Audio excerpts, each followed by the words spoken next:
بسم اللہ الرحمن الرحیم۔ وقار بامشکل سے گوشت لاتا تو جب سیما پکانے لگتی تو اس کی نند ساری بوٹیاں نکال کر بچوں کو کھلا دیتی اور ہانڈی میں نمک تیز کر دیتی، اور پھر جب وہ وقار کے آگے شوربہ رکھتی اور وہ بھی نمک والا تو نند کہتی بھابھی بوٹیاں کھا کر نمک والا شوربہ ہمیں دے دیتی ہیں۔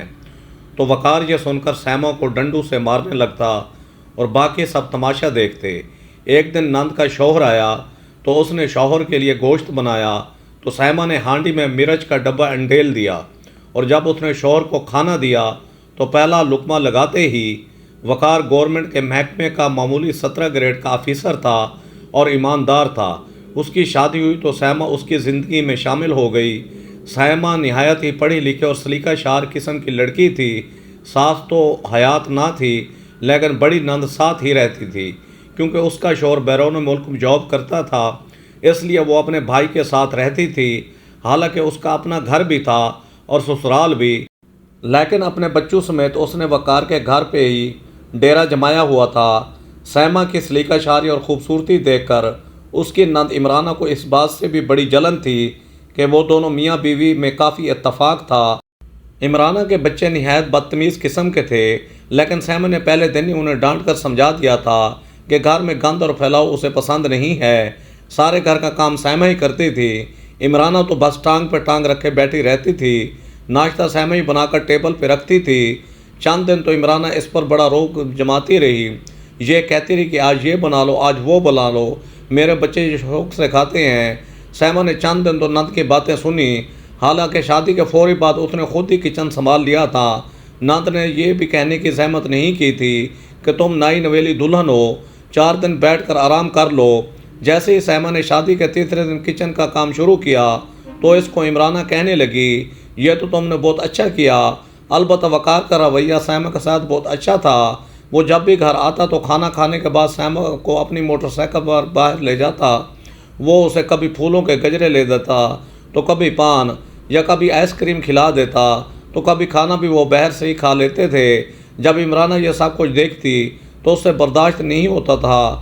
بچے سو جاتے تھے اور وہ صحن میں جلے پاؤں کی بلی بنی چکر کاٹتی رہتی تھی۔ آج بھی جب وقار اور سیما گھر میں داخل ہوئے تو دونوں ہی ہنس رہے تھے۔ سیما کے ہاتھ میں گلاب اور کلیوں کے گجرے پہنے دیکھے تو عمرانہ کے اندر ایک آگ سی لگ گئی۔ وہ وقار کے ساتھ کسی بات پر ہنس رہی تھی۔ جب وقار نے اپنی موٹر سائیکل گھر کے اندر کھڑی کی اور کہنے لگا کہ ایسا کرو، 1 گلاس ٹھنڈا پانی میرے لیے کمرے سے لے آؤ، سیما کہنے لگی اچھا ٹھیک ہے، آپ جائے میں پانی لے کر آتی ہوں۔ وقار اپنے کمرے میں چلا گیا۔ عمرانہ کو اس نے بس سلام ہی کیا تھا۔ جیسے ہی سیما کچن میں جانے لگی، عمرانہ نے اس کی کلائی پکڑ لی۔ وہ حیران تھی اور عمرانہ نے اس کے ہاتھ سے پھول اور کلیوں کا گجرا اتار لیا۔ وہ کہنے لگی بڑی بے مروت ہو، تم اپنے لیے 2 گجرے خرید لیے، تمہیں میرا خیال نہیں آتا۔ یہ کہہ کر اس نے جلدی سے اپنے ہاتھ میں وہ گجرا پہن لیا۔ سیما تو اس قسم کا رویہ دیکھ کر شش و پنج میں مبتلا ہوئی تھی۔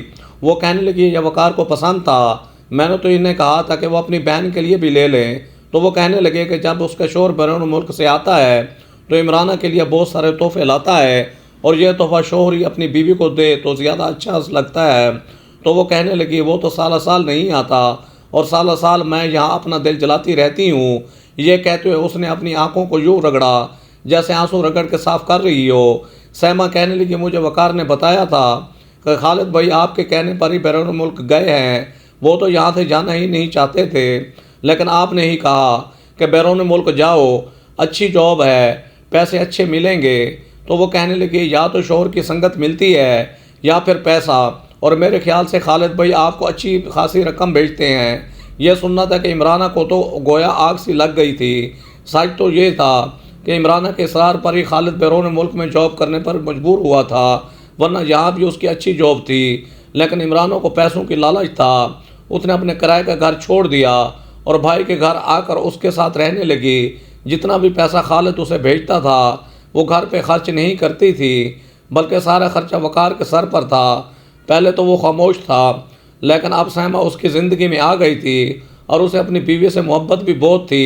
پھر سیما کو شمار ان لڑکیوں میں نہیں ہوتا تھا جو ناجائز ہونے پر بھی خاموشی سے سر جھکائے سب کچھ برداشت کرتی رہتی تھی، بلکہ وہ صاف بات کرنے کی عادی تھی، اور یہ صاف باتیں عمرانہ کے لیے ناقابل برداشت تھیں۔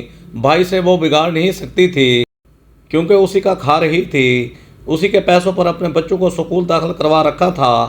وقار کے سامنے وہ یہی رونے روتی رہتی تھی کہ خالد کا وہاں پر اچھا کام نہیں چل رہا، پیسے نہیں آ رہے، پھر وہ اپنی اماں کو پیسے بھیجتا ہے، مجھے دیتا ہی کیا ہے۔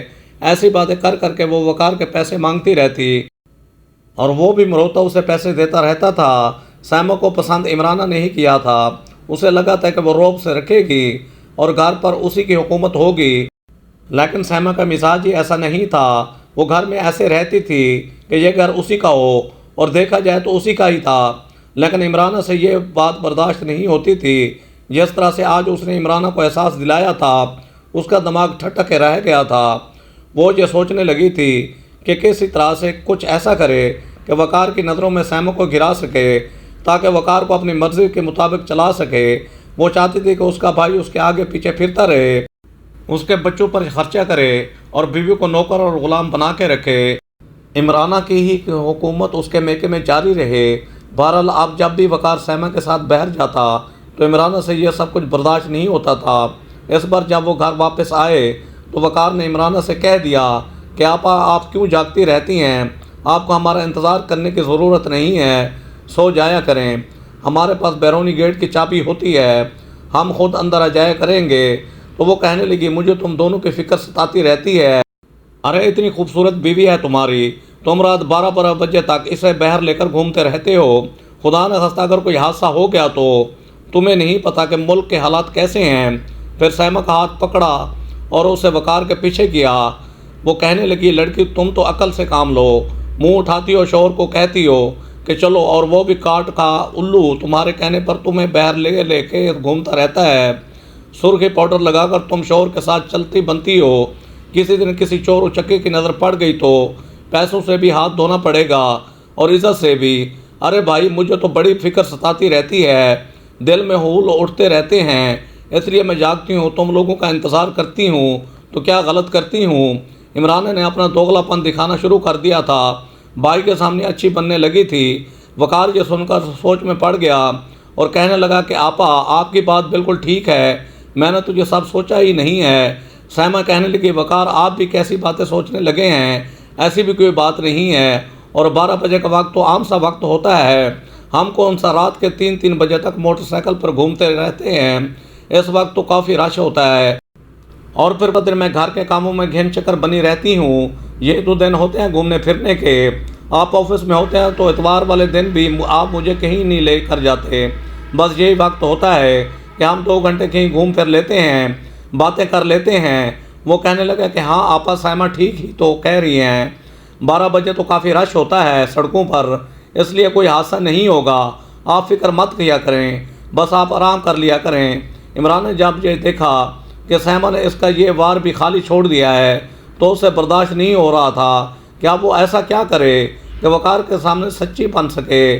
پھر اس نے ایک ایسی ترکیب سوچی جو کہ کام کر گئی تھی۔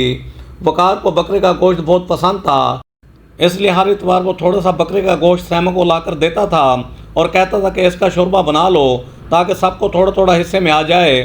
وقار کے پاس اتنی تنخواہ تھی کہ جس سے گھر کے اخراجات پورے ہو جاتے، ہاں اگر بہن کی ذمہ داری اس کے سر پر نہ ہوتی تو شاید کوئی بچت بھی ہوتی، لیکن بہن کو کہہ نہیں سکتا تھا کہ تم کچھ خرچے اپنے شوہر سے بھی پورے کرواؤ۔ وہ جیسے ہی بکرے کا گوشت لے کر آیا، سیما نے فوراً سے گوشت صاف کیا اور چولہے پر چڑھا دیا۔ بہت مزے کا شوربہ اس نے بنا لیا تھا۔ وقار اپنے دوستوں میں گیا تھا اور کھانے سے پہلے ہی اس نے واپس آنا تھا۔ سیما اپنے کمرے میں چلی گئی، نہا دھو کر اس نے ایک اچھا سا جوڑا پہن لیا اور میک اپ کرنے لگی۔ جب باہر آئی تو عمرانہ فٹافٹ سے اپنے بچوں کو کھانا کھلا رہی تھی۔ ساری بوٹیاں اس نے اپنے بچوں کو کھلا دیں، حالانکہ عمرانہ کے 2 ہی بیٹے تھے اور وہ بہت ہی بدتمیز اور شرارتی تھے۔ اچھا خاصا سالن تھا، اگر طریقے سے کھایا جاتا تو سب کے حصے میں کچھ نہ کچھ آ جاتا، لیکن ساری بوٹیاں اس نے اپنے بچوں کو کھلائیں، کچھ خود کھا لیں۔ ہانڈی میں بس اب شوربہ ہی بچا تھا۔ سیما کو تو دل جل کر خاک ہوا تھا، کتنی محنت سے اس نے کھانا بنایا تھا۔ اس سے پہلے کہ وہ عمرانہ کو کچھ کہتی، باہر کے دروازے پر دستک ہونے لگی۔ اس نے دروازہ کھولو تو سامنے وقار تھا۔ وہ کہنے لگا بہت شدید بھوک لگی ہے، جلدی سے کھانے لگا دو۔ سیما کو بھی بہت غصہ تھا، اس نے ویسے ہی وہ شوربہ گرم کیا اور وقار کے سامنے ٹیبل پہ رکھ دیا۔ وہ کہنے لگا کہ یہ کیا ہے، بوٹیاں کہاں ہیں؟ تو وہ کہنے لگی پتہ نہیں، میں تو کھانا تیار کر کے کپڑے بدلنے کے لیے کمرے میں گئی تھی، جب واپس آئی تو کچن میں بس یہ شوربہ ہی پڑا تھا، عمرانہ سامنے ہی بیٹھی تھی۔ وہ کہنے لگی اس بات کا مطلب کیا ہے؟ کیا ہم کھا گئے ہیں؟ سائمہ کہنے لگی یہ تو آپ بہتر سمجھتی ہیں، وقار نہیں چاہتا تھا کہ نند بھابھی میں کوئی جھگڑا یا لڑائی ہو۔ وہ کہنے لگا چلو کوئی بات نہیں، سارا اثر تو شوربے میں ہوتا ہے، میں وہ کھا لیتا ہوں۔ جیسے ہی شوربے کے ساتھ اس نے نوالا لیا، پورا شوربہ کڑوا تھا، اتنا تیز نمک تھا کہ ایک نوالا بھی کھانے کے قابل نہیں تھا۔ بے سختہ وقار نے اپنے منہ سے نوالا باہر نکال کے سائڈ پر رکھا تھا۔ وہ کہنے لگا سائمہ اتنا نمک؟ سائمہ کہنے لگی میں نے تو نمک بالکل ٹھیک ڈالا تھا۔ جب سائمہ نے نوالا لیا تو نوالا اس کے بھی منہ سے بے سختہ باہر نکلا تھا۔ وہ کہنے لگی میں نہیں جانتی کہ نمک کس نے تیز کیا ہے۔ تو عمرانہ کہنے لگی بس آپ مجھ پر الزام لگا دینا، ویسے بھی کھانا تو تم ہی بناتی ہو، شکر ہے میں نے اپنے بچوں کو یہ کھانا نہیں دیا، اور وہ لوگ تو پاستا کھا کر ہی سو گئے۔ سائمہ کہنے لگی آپا مجھے لگتا ہے کہ یہ نمک آپ نے ہی تیز کیا ہے۔ یہ سننا تھا کہ عمرانہ تو رونے لگی۔ وقار تو یہ سب دیکھ کر بری طرح سے گھبرایا تھا۔ وہ کہنے لگی وقار دیکھ رہے ہو اپنی بیوی کو، مجھے تو پہلے ہی پتا تھا کہ جتنی یہ تیز تراز ہے یہ مجھے کبھی بھی اس گھر میں برداشت نہیں کرے گی، یہ تمہارے دل میں میرے لیے ضرور کوئی نہ کوئی برائی ضرور پیدا کرے گی۔ میں تو تم لوگوں کا خیال کرتی ہوں، تمہارا خیال رکھتی ہوں، جب تک تم لوگ گھر نہیں آ جاتے میں پہرے داری دیتی رہتی ہوں، کیونکہ مجھے وقار تم سے بہت محبت ہے۔ اور اپنی بیوی کو دیکھ لو، نمک اس نے تیز کیا، بوٹیاں اس نے کھا کر ختم کی، اور تمہارے دل میں یہ شک ڈال رہی ہے کہ جیسے یہ سب کچھ میں نے کیا ہے، میں ساری بوٹیاں کھا گئی ہوں یا میں نے نمک تیز کر دیا ہے۔ روتے ہوئے عمرانہ نے وقار سے جب یہ کہا تو اس نے غصے سے سائمہ کو دیکھا۔ وہ کہنے لگی وقار میں ایسا کیوں کروں گی؟ لیکن تب تک وقار کھڑا ہو گیا تھا، اس نے نہ آؤ دیکھا نہ تاؤ دیکھا، بس ایک زوردار تھپڑ سائمہ کے منہ پر دے مارا۔ وہ کہنے لگا تم میرے دل میں میری بہن کے لیے زہر گھولنا چاہتی ہو، مجھے اندازہ نہیں تھا کہ تم اس قسم کی حرکتوں پر اتر آؤ گی۔ عمرانہ کو تو جیسے دل میں ٹھنڈک پڑ گئی تھی۔ 3 مہینے بعد جا کے اس کا مقصد کامیاب ہوا تھا۔ سائمہ حیرت سے وقار کو دیکھ رہی تھی، وہ سوچ بھی نہیں سکتی تھی کہ وقار اس پر بھی ہاتھ اٹھا سکتا ہے۔ عمرانہ نے رو رو کے بھائی کے کان بھرے تھے۔ وہ کہنے لگی میں تو اس لیے چپ تھی تاکہ تمہارا گھر خراب نہ ہو، لیکن جب سے یہ لڑکی آئی ہے تمہیں مجھ سے دور کرنے کی کوشش کر رہی ہے۔ میں تو بھائی کی محبت میں بڑی خوبصورت اور سلجھی ہوئی لڑکی لائی تھی، مجھے کیا پتا تھا کہ یہ تمہیں میرے ہی خلاف کر دے گی۔ میں نے تو اماں ابا کے مرنے کے بعد تمہیں اپنے بچوں کی طرح پالا ہے، مجھے اپنے بچوں سے اتنی محبت نہیں جتنی تم سے ہے وقار، تم کبھی میرے بارے میں بدگمان نہ ہونا۔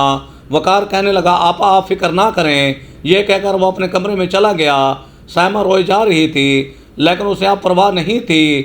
وہ کہنے لگا کہ میری بہن نے مجھے ماں بن کر پالا ہے، تم مجھے میری بہن کے خلاف کرو گی تو میں تمہیں طلاق دے دوں گا۔ یہ سن کر سائمہ کے تو ہوش اڑے تھے۔ سائمہ نے قصور نہ ہوتے ہوئے بھی وقار سے معافی مانگ لی، کیونکہ وہ اپنا گھر برباد نہیں کرنا چاہتی تھی۔ عمرانہ بہت خوش تھی۔ دوسرے دن سائمہ کی آنکھیں سوجی ہوئی دیکھ کے اس کا دل باغ باغ ہوا تھا۔ پھر تو آئے دن اس نے یہی تماشا کرنا شروع کر دیا تھا، بار بار وقار کو سائمہ کے خلاف بھڑکا دیتی تھی، تو کبھی اس کے کھانے میں نمک مرچ تیز کر دیتی، تو کبھی اس کے استری شدہ کپڑوں کو خراب کر دیتی تھی، اور کہتی کہ یہ تمہاری بیوی جان بوجھ کر یہ سب کر رہی ہے۔ وہ چاہتی تھی کہ میں تنگ آ کر اس گھر سے نکل جاؤں یا تم مجھے برا سمجھ کر اپنے گھر سے نکال دو۔ وقار جب یہ سنتا تو سائمہ کو مارنے لگتا۔ ایک بار تو حد ہی ہو گئی، عمران کا بڑا بیٹا جو 9 سال کا تھا زیادہ وقت گھر سے باہر ہی کھیلتا رہتا تھا، اس کی اکثر حرکات ناقابل برداشت ہوتی تھیں۔ شام تک عمرانہ اسے آوازیں دیتی تب وہ بڑی مشکل سے گھر آتا، لیکن اس روز وہ 3 بجے ہی بوکھلائے ہوئے انداز میں گھر میں داخل ہوا۔ تھوڑی دیر کے بعد گھر کا دروازہ بجا۔ سائمہ نے آگے بڑھ کر دروازہ کھولا تو باہر ایک محلے کی عورت کھڑی تھی۔ سائمہ کو دیکھتے ہی اس نے زور زور سے گرجنا شروع کر دیا، بڑی اچھی تربیت کی ہے بیوی جی، اپنے بچوں کو اپنے اس آوارہ لڑکے کو میرے گھر میں آ کر میرے بیٹے کا قیمتی پین چوری کر لیا، اس کے بیگ میں گھسا، نہ جانے کس چیز کی تلاشی لے رہا تھا۔ وہ تو اچھا ہوا کہ میں نے اچانک دیکھ لیا اور موقع پر پین اس کی جیب سے برآمد کر لیا، ورنہ نہ جانے کیا کچھ چراتا۔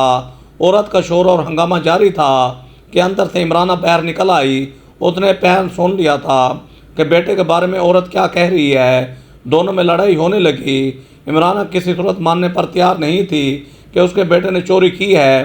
وہ عورت بھی کوئی کم نہ تھی، تو میں بڑھنے لگی تو اس عورت نے دیکھ لیا کہ عمرانہ تو بات ماننے پر تیار ہی نہیں ہے۔ اس نے آؤ دیکھا نہ تاؤ اور عمرانہ کے ساتھ کھڑے ہوئے بچے کے منہ پر زور دار ہاتھ جڑ دیا۔ ہاتھ بچے کے گال پر نشان چھوڑ گیا۔ تھپڑ مارنے کے بعد اس کا غصہ بھی ٹھنڈا ہو گیا۔ وہ عورت اپنے گھر کو چل دی۔ عمرانہ گیٹ پر کھڑے ہو کر برا بھلا کہتی رہی اور آخر کار روتے ہوئے بچے کو لے کر اندر چلی گئی۔ عمرانہ کو سخت طیش آ رہا تھا۔ یہ ساری بے عزتی سیمہ کے سامنے ہوئی تھی۔ عمرانہ نے دل ہی دل میں فیصلہ کر لیا کہ وہ اپنی بے عزتی کا بدلہ اب سیمہ سے لے گی۔ اس نے اپنے بچے کو خوب اچھے طریقے سے سکھا دیا کہ رات کو جب ماموں گھر آئے تو ان سے یہی کہنا کہ گال پر چھپا ہوا یہ نشان سیمہ کے ہاتھ کا ہے۔ سیمہ کے فرشتوں کو بھی خبر نہ تھی کہ کیا کھچڑی پک رہی ہے۔ رات وقار گھر آیا۔ حسب معمول اس کا موڈ آف تھا۔ سیمہ کے خلاف اس کے دل میں نفرت اپنی جڑ پکڑ چکی تھی۔ وقار ابھی موٹر سائیکل کھڑی کر ہی رہا تھا کہ اندر سے عمرانہ کا بیٹا روتا ہوا آیا اور وقار سے لپٹ گیا۔ وقار پریشان ہو گیا اور پوچھنے لگا کیا بات ہے بیٹا، کیوں رو رہے ہو؟ اور تب بھی اس کی نظر اس کے گال پر پڑی۔ گال سرخ ہو رہا تھا۔ یہ تمہیں یہاں کس نے مارا ہے؟ وقار نے پریشان کن انداز میں سوال کیا۔ عمرانہ جو یہ سارا منظر دیکھ رہی تھی لپک کر باہر نکل آئی۔ وقار بھائی مجھ غریب پر تو ظلم ہوتا ہی تھا، لیکن اب میرے معصوم بچوں پر بھی آپ کی بیوی نے نفرت انڈیلنی شروع کر دی ہے۔ میرے معصوم بچوں کو صرف کھانا مانگنے پر اس قدر زور سے تھپڑ مارا ہے۔ عمرانہ بلک بلک کر رونے لگی۔ وقار کا خون سمٹ کر اس کے سر میں جمع ہو گیا۔ اس نے گرج در آواز میں سیمہ کو آواز دی۔ وہ جو کمرے میں مغرب کی نماز پڑھ کر جائے نماز سمیٹ رہی تھی بے اختیار چونک اٹھی اور جلدی سے لپک کر کمرے سے باہر آئی۔ کیا بات ہے وقار؟ ابھی اس کا آدھا جملہ اس کے منہ میں ہی تھا کہ وقار نے وہی صحن میں رکھا ہوا واپر اٹھا کر زوردار طریقے سے اسے رسید کیا۔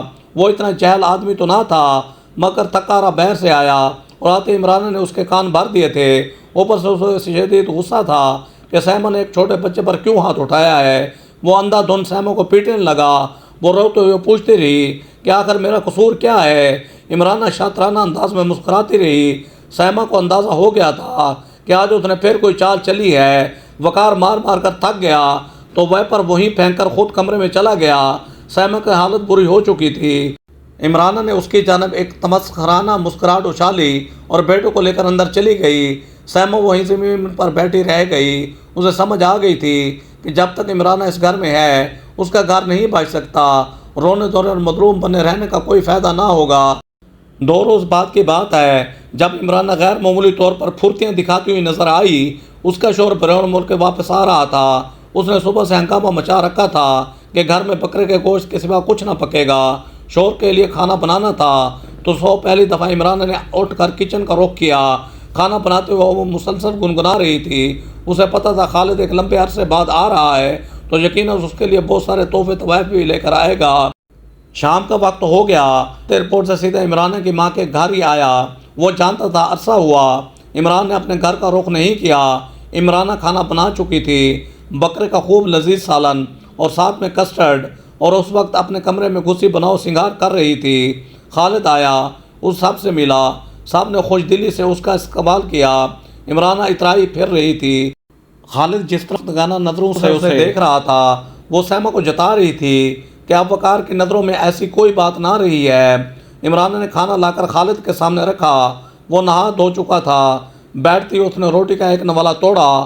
لقمہ بھی اس نے منہ میں ڈالا ہی تھا کہ اچانک اس کے چہرے کے تاثرات بدل گئے۔ اگلے لمحے اس نے لقمہ زمین پر تھوک دیا اور جلدی سے پانی کا گلاس بھرنے لگا۔ کیا ہوا خالد، لقمہ کیوں پھینک دیا ہے؟ عمرانہ نے سوال کیا۔ خالد نے تیز نظروں سے اسے گھورا اور پانی کا گلاس ایک ہی سانس میں خالی کر کے میز پر واپس پٹک دیا۔ کھانا کھا کر دیکھو، کھانے کے لائق ہے، یہاں پڑی ہو۔ بھابھی کے ہاتھ سے بنا ہوا کھا کھا کر آخر تمہیں کہاں یاد رہا ہوگا کہ کھانا کیسے پکایا جاتا ہے؟ اپنا گھر بار تو تمہیں نہ جانے کب کا بھول چکا ہے۔ عرصے بعد واپس آیا ہوں اور آتے ہی میرے آگے جس زہر کا پیالہ رکھ دیا ہے تم نے، کم از کم کھانا تو ڈھنگ کا بنا لیتی۔ اور تو کوئی حق ادا کرنے کے لائق نہیں رہی تم۔ عمرانہ ہکا بکا خالد کی جانب دیکھ رہی تھی جو آج پھٹ پڑا تھا۔ عمرانہ نے بے اختیار آگے بڑھ کر سالن چکھا۔ اور اس کا ہلکا پکڑوا ہو سالن میں انتہا درجے کی مرچ تھی۔ عمران نے بے یقین نظروں سے پلٹ کر دیکھا، سیما اپنے کمرے کے دروازے پر کھڑی مسکرا رہی تھی۔ اس نے عمران کا داؤ اسی پر ہی لوٹا دیا تھا۔ خالد نے ہاتھ مار کر سارے کھانے کے برتن زمین پر گرا دیے۔ وہ اٹھ کھڑا ہوا، اس کے اندر پرانا غصہ تھا کہ عمران نے کس طرح اس کی بوڑھی ماں کو لاچار گھر میں چھوڑ رکھا ہے اور خود یہاں عرصے سے ماں کے گھر میں رہ رہی ہے۔ بچوں کی محبت میں مجبور ہو کر وہ عمران کے اس عمل کو برداشت کرتا آ رہا تھا، لیکن آج اس کے صبر کا پیمانہ لبریز ہو چکا تھا۔ اس نے انگلی اٹھا کر عمران کو کہا کہ میں تمہیں آخری بار کہہ رہا ہوں، یہاں بھائی کے گھر پلنگ توڑنا بند کرو۔ جب میں اچھا کماتا ہوں تو تمہیں اپنے گھر میں چل کر رہنے پر کیا اعتراض ہے؟ اگر تمہیں یہیں رہنا ہے تو میں ابھی اور اسی وقت تمہیں طلاق دے دوں گا۔ اپنے اس پوڑ پن کے ساتھ یہیں بیٹھی رہو بھائی کے گھر، میں کسی سگڑ اور نیک لڑکی سے شادی کر لوں گا جو میری بوڑھی ماں کا خیال رکھے گی اور میری ضرورتیں بھی پوری کرے گی۔ عمران کا رنگ لٹھے کی طرح سفید ہو گیا۔ خالد نے آج ایک ایسی بات کر دی۔